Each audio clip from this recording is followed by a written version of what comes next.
So, to start, I'm wondering if you can just tell me a little bit kind of about the origins of this project. It's a really, wild movie, kind of in a good way, just because there's a lot of twists. There's a lot It's of, weird.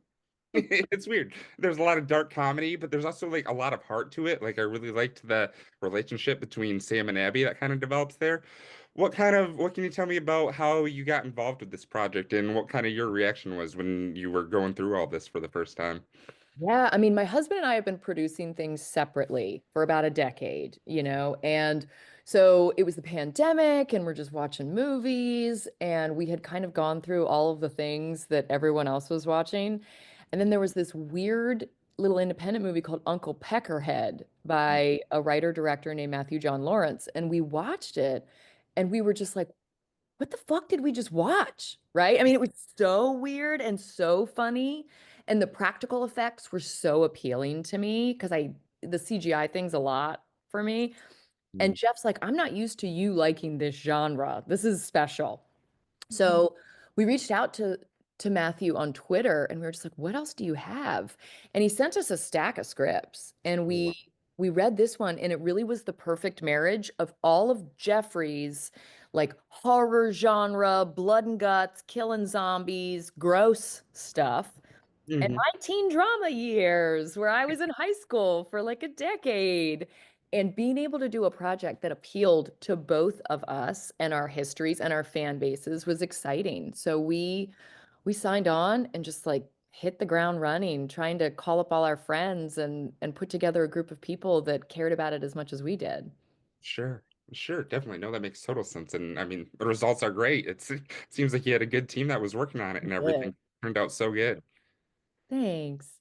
The effects was something I kind of wanted to talk to you about with this movie too, just because the gore I thought was so cool. And even beyond that, just that there's not much CGI, if any, it doesn't seem like. I love just the look of the Butch Cassidy character, and just the wolf mask and everything. I'm just kind of curious how you guys went about that approach. Do you know from the beginning you wanted to do all practical like this? Yeah. And that was something that was important to me because that's what I liked about Uncle Peckerhead. That's what I like about vintage slasher movies. I like a practical effect because it's artistry, right? And I like knowing that there's a person mixing blood behind the scenes. I just like the backstory of a practical effect. And with this, we were really lucky that our head special effects artist came from the Walking Dead world. He works on Dead City with Jeffrey Jarrett. He's just incredible. And, um, having someone from within the family come in and take lead on this movie was great. And, you know, there were certain parts of the script where we were like, how's this gonna work? We don't know. And our team was so great. We teamed with Mary Stuart Masterson, Mhm. who is a very dear friend of ours here in the Hudson Valley. And in terms of telling a story about cool, like leather jacket wearing girls, she's the OG from Some Kind of Wonderful. I got Sure. to do it on One Tree Hill, and now we've got this new crop of cool girls that we got to bring in.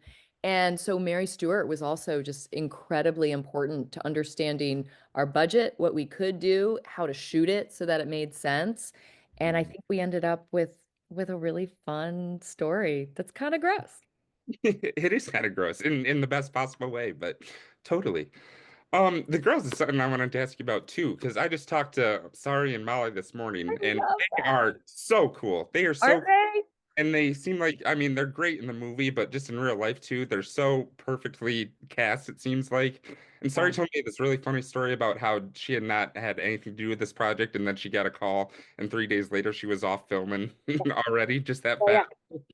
We play fast and loose, man. That's us. Yeah. I'm just kind of curious what the casting process looked from your point of view and how you felt that they kind of worked their way into these characters. Well, Sari and Molly were names that were floated very, very early on. Mhm. And we knew that we wanted them, but we didn't know if we could get them. And so a lot of the casting process was just kind of working on contingencies. Like, if we can't get them because they're so great, what else can we do? And so we had a great casting agent here in the Hudson Valley, and we got to incorporate some lovely actors that it was a great opportunity for me to meet them and see what they're capable of.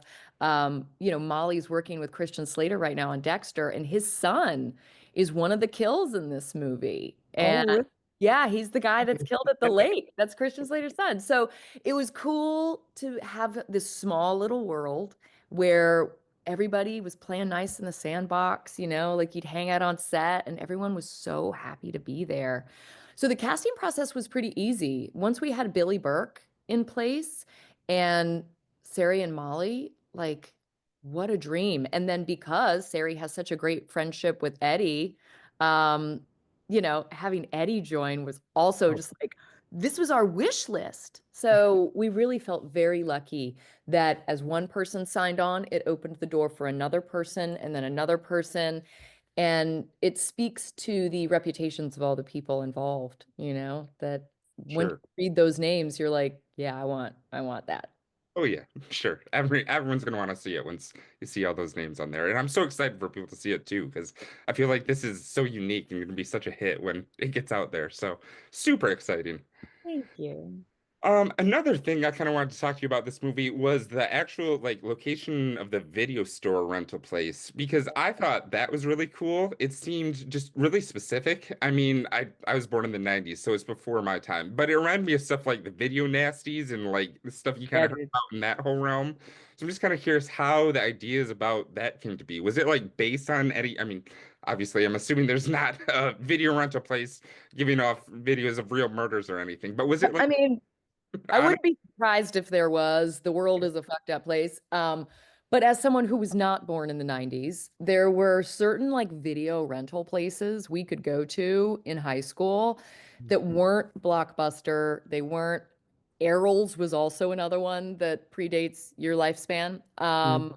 They weren't chains. They were just independent mom and pop video rental places. And that's really what this space was based on. And I liked that Matthew grew up in the same world that I did, where you're a kid in the suburbs and those video rental places are your escape, right? Yeah. That's your one outlet to see what it looks like on the outside.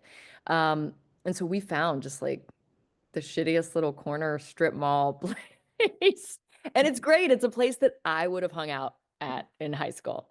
Oh, sure, sure, totally. I mean, it looks cool. It looks fun. It looks so real. I wanted to be there. I mean, not for the It murder might part. be. Who knows? Yeah, exactly. Awesome. So I kind of also wanted to ask is I love how funny this movie is, just because I mean, it's a horror movie. You sometimes expect that, but the dark comedy in here just seems so specific again in what it's hitting.